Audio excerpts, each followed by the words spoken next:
Mən buradan Azərbaycan Respublikasının Daxili İşlər Naziri Vilayət Eyvazov cənablarına, cənab nazirimizə, generalımıza, Dövlət Yol Polisinin rəisi cənab Zeynalov cənablarına müraciət edirəm.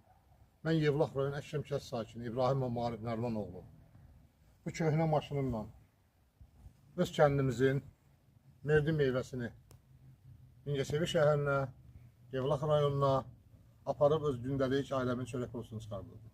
Mənim bu köhnə maşınıma özümün xəbərim olmadan, mənim pravam, sürücülük vəsiqəmə xitam verilib, qadağa qoyulub, heç bir xəbərdarlıq olunmadan maşınıma, bu köhnə maşına 4000 manat cərimə yazılıb.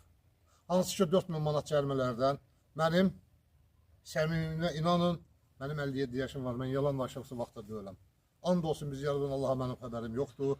Buna heç bir xəbərdarlıq gəlməyib, heç bir xəbərdarlıq olunmayıb. Telefon vasitəsilə də, ünvanıma da heç bir məktub gəlməyərək bana 4000 manat cərimə yazılıb.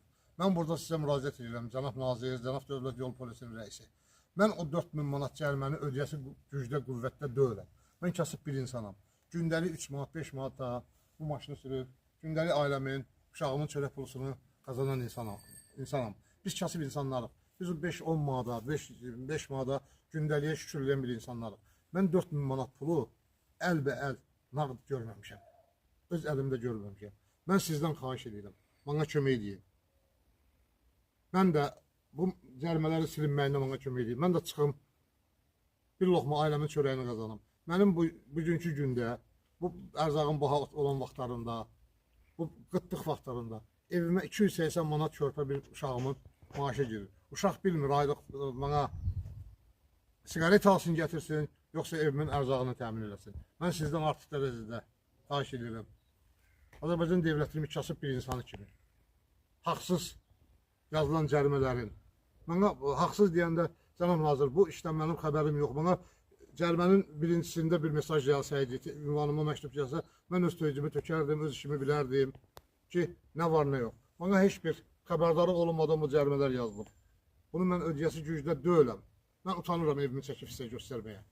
Mən xəcalət çəkərəm göstərməyə. Mən acınacaqlı vəziyyətdə yaşayan bir kasıb bir insanam. Mən ona görə sizdən artıq dərəcədə xahiş edirəm. Bu maşın illərlə, bu köhnə maşın burada qalsa, o cərimə orada qalsa, mən onun ödəyəsi gücdə deyiləm. Yəni mənim o qədər pulum olmayıb ömrü boyu ki, mən o pulu sizə verəm, sizə öz istəyirəm, cəriməni ödəyəm. Mənim onun ödəyəsi gücdə deyiləm. Mənim pulum yoxdur ki, mən o pulu gedəm ödəyəm və yaxud necə nətəri. Mən sizdən artıq dərəcədə xahiş edirəm. Dövlət Yol Polisinin rəisi, Zeynalov cənablarından, generalımız Daxili İşlər Naziri Vilayət Eyvazov cənablarından bana kömək edin. Mən də insan kimi çıxım, gedim bir loxma çörəyimi qazanım, axşam gəlim ailəmin üstünə şükür edeyim. Mən çıxa bilmirəm evdən. 9 aydır mən cirinç qalmışam evimdə. Bir köpük yəsi deyiləm, bir köpük pul qazana bilmirəm. Qalmışam beləcə. Artıq dərəcədə xahiş edirəm, bana kömək edin. Buradan Rəşad müəllimə də öz təşəkkürümü bildirirəm. Allah balalarını saxlasın, Allah canına sağlıq versin. Bizim bu problemlərimizi işıqlandırır, deyir. Sağ olsun, təşəkkür edirəm ona da. Və bəri başlarına da təşəkkür edirəm. Sizlərə də təşəkkür edirəm. Ümid edirəm ki, devlətimizin bir kasıb bir insanı kimi bana kömək əlinizi uzadarsınız.